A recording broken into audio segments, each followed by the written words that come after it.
Olá pessoal, tudo bem com vocês?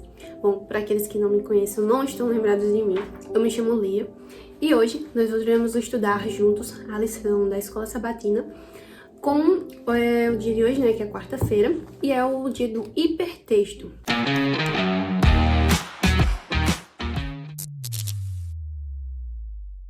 Então, acompanhe junto comigo aí na sua lição, tá? E a gente começa dizendo bem assim: por que você acha que Deus queria apenas ofertas voluntárias para o santuário e não algo imposto ou forçado? Aí o que isso nos ensina sobre a salvação? Eu acredito que quando Deus pediu essas ofertas voluntárias, né, o pessoal lá no Egito, ele queria que fosse algo realmente voluntário do coração deles, né? É algo que eles, utilizando o livre-arbítrio, eles iriam por vontade própria oferecer essas ofertas. Então Deus não queria que fosse algo forçado, que eles se sentissem forçados a isso, que fosse algo de livre, espontânea vontade, de coração aberto, mente limpa e consciência certa daquilo que eles estavam fazendo. E eu acredito que isso nos ensina sobre a salvação, a maneira como Deus quer nos salvar. Ele não quer que a gente... Ele não quer que todos sejam salvos. A salvação foi para todo mundo. A gente tem o que aceitar. E eu acredito que a maneira que a gente tem que aceitar é dessa mesma maneira. Com a mente e o coração limpos, abertos e com o nosso livre-arbítrio no seu ponto mais exato possível, para que seja algo realmente decidido por nós. Eu acredito que seja isso. Vamos lá. Porque o Espírito de Deus era necessário para realizar o trabalho de construção. O que isso nos diz sobre tarefas que às vezes consideramos comuns? Eu acredito que ali o Espírito de Deus era necessário na construção para que toda ela fosse feita, primeiro da vontade, né, que Deus queria que fosse feito, porque Ele ia habitar ali, né, com o povo. E segundo, porque eu acredito que eles experimentariam algo magnífico, porque o próprio Espírito estaria guiando eles em tarefas que pode-se dizer que eram comuns, mas que tudo que eles estavam fazendo estava sendo guiado pelo Espírito Santo. Eu acredito que da mesma maneira a gente tem que fazer. Sempre a gente tem que aprender, na verdade, né? Sempre em tudo que a gente for fazer, seja nas pequenas coisas, a gente tem que pedir orientação e pedir que o Espírito Santo esteja nos guiando, né, nessas tarefas. E aí, como Jesus cumpriu o propósito do santuário? A gente vai abrir agora em João, no capítulo 1, versículo 14, para a gente responder essa última... Não, acho que não é a última, mas essa última parte do texto. Diz assim: e o Verbo se fez carne e habitou entre nós, cheio de graça, de verdade, e vimos a sua glória, glória como do unigênito do Pai. Então eu acredito que Jesus cumpriu esse propósito porque lá no Egito, né, com o pessoal, os israelitas, ele habitou no tabernáculo com os israelitas, né?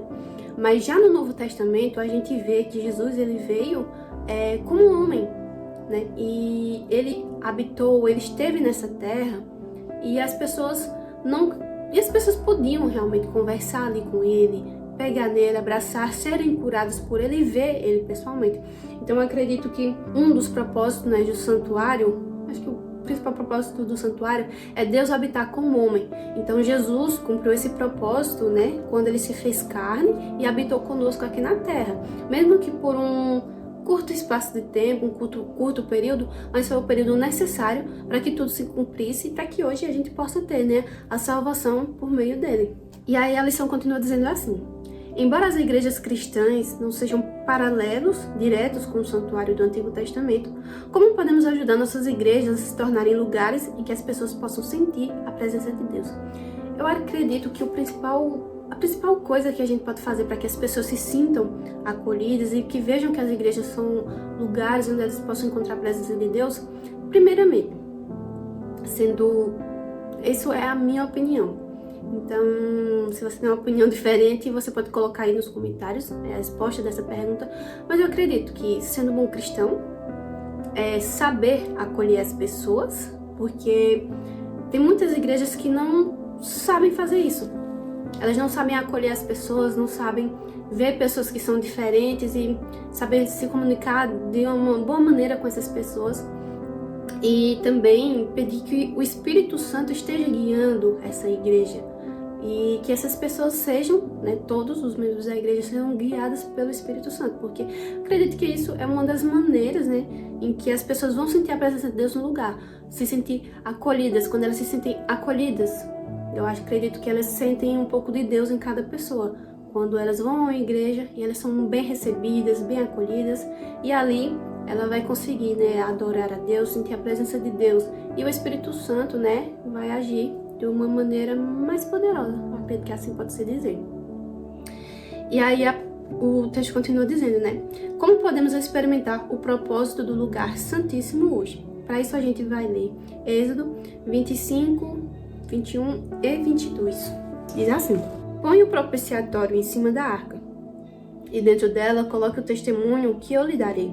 Ali eu me encontrarei com você, e de cima do propiciatório, do meio dos 2 querubins que estão sobre a arca do testemunho, falarei com você a respeito de tudo que eu lhe ordenar para os filhos de Israel. Então, como a gente pode experimentar o propósito do lugar santíssimo hoje? Eu acredito que a maneira que a gente vai experimentar o lugar santíssimo é com a oração. Porque aqui fala, né? Ali eu me encontrarei com você, e de cima do propiciatório, do meio dos 2 querubins que estão sobre a arca do testemunho, falarei com você a respeito de tudo que eu ordenar para os filhos de Israel. Então, acredito que hoje a maneira que a gente pode experimentar o propósito, né, do lugar santíssimo é com a oração. E aí, continua dizendo assim, né? Compare suas respostas com os textos bíblicos a seguir. Como eles ajudam a explicar ainda mais o significado da presença de Deus no santuário. E aí, a primeira diz, né? Deus habitando no meio do seu povo. Então, a gente vai abrir. Eu vou escolher Ezequiel 37, 26 ao 28. Farei com eles uma aliança de paz.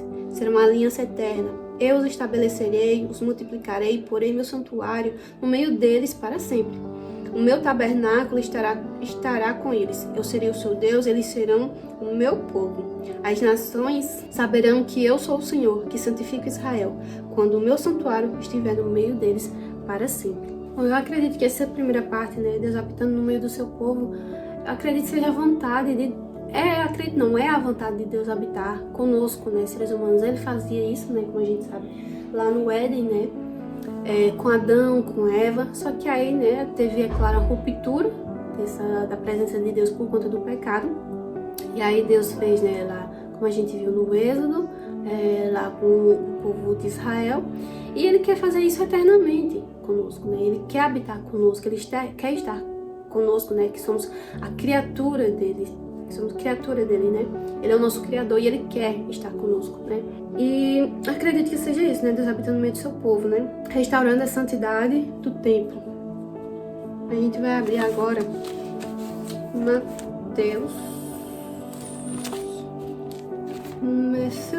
Mateus 21, 12 e 13. Diz assim: Jesus entrou no templo, expulsou todos os que ali vendiam e compravam, derrubou as mesas dos cambistas e as cadeiras dos que vendiam pombas, e disse-lhes: está escrito, a minha casa será chamada casa de oração, mas vocês estão fazendo dela um covil de salteadores. Então, a gente vê aqui, nesse episódio, que as pessoas estavam fazendo, né, a casa de Deus de comércio. Estavam ali vendendo, comprando, e o propósito do santuário é ser uma casa de oração, de adoração a Deus. E eu acredito que, de uma maneira, posso dizer assim, não sei a que palavra usar, mas eu acredito que a gente pode restaurar o santuário. Ele será totalmente restaurado, né, quando Jesus voltar. Mas a gente sabe que o nosso corpo também é um santuário vivo, né, de Deus, onde Ele pode habitar. Então a gente tem que cuidar desse santuário e a gente tem que cuidar não só do nosso corpo, mas também do santuário físico, que é a igreja, né? A gente saber recepcionar as pessoas e cuidar para que a gente não faça igual esse pessoal, que a gente passa a casa de Deus um comércio, que não é para fazer. A gente tem que ter noção disso. E que o santuário que o Senhor quer habitar que volte a ser uma casa de oração. Bom, pessoal, esse finalzinho eu acho que ficou um pouco confuso, talvez, não sei, deixa aí nos comentários. Bom, a gente gosta muito quando vocês comentam, quando vocês dão a opinião de vocês sobre o que vocês estão achando dos vídeos. A gente acha muito legal, a gente sempre vê esses comentários. E é isso. Antes da gente finalizar tudo, vamos fazer uma breve oração. Oremos. Santíssimo Deus, eterno Pai, obrigado, Senhor, por mais um dia estar estudando a Tua Palavra. E, meu Pai, obrigado por mais um dia de vida. E obrigado, Senhor, por essa pessoa que está escutando, né, estudando junto conosco a lição de hoje. Esteja com ela, abençoe o dia dela, Senhor. Muito obrigado por tudo. Em nome de Jesus. Amém. Bom, que Deus te abençoe, te proteja. E é isso, pessoal. Siga nas redes sociais que vai estar aparecendo aqui. Deixa o seu like, o seu comentário, dê a sua opinião. A gente, como eu falei, a gente gosta muito quando vocês comentam. E é isso. Até o próximo vídeo. Beijão!